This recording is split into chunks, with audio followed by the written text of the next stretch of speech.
సంభవించిన వరుస భూకంపాల తీవ్రతతో మయన్మార్లో మృతుల సంఖ్య అంతకంతకు పెరుగుతోంది. ఈ రెండు దేశాల్లో మృతుల సంఖ్య ఇప్పటికి వరకు చూసుకుంటే 186కు చేరినట్లు సమాచారం.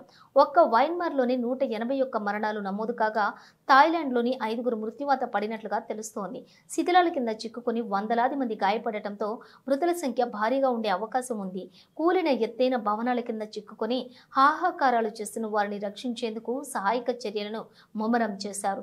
బ్యాంకాక్లోని ప్రతి భవనాన్ని భద్రతా దృష్ట్యా తనిఖీ చేయాల్సి ఉంటుందని థాయిలాండ్ ప్రధాని పెంటోంగ్టార్ షినవ్రత అన్నారు.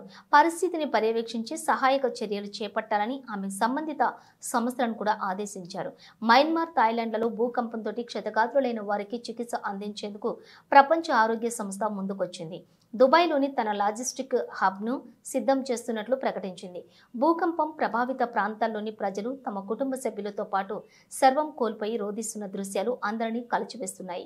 మయన్మార్లోని నేపిడాలో 1000 పడకల ఆసుపత్రి, మాండలే నగరంలోని ఐకానిక్ వంతెన, పలుచోట్ల ఎత్తైన ఆలయాలు, గోపురాలు భూకంప తీవ్రతకు కుప్పకూలాయి.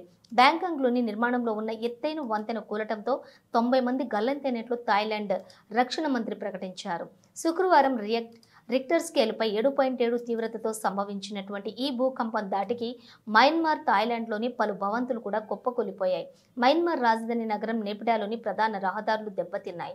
బ్యాంకాక్లో భూకంప ప్రకటనలతోటి ఓ భారీ భవంతి అంతస్తులపై ఉన్నటువంటి స్విమ్మింగ్ పూల్లోని నీరు కిందకు పడుతున్న దృశ్యాలు కూడా సామాజిక మాధ్యమాలు వైరల్గా మారాయి.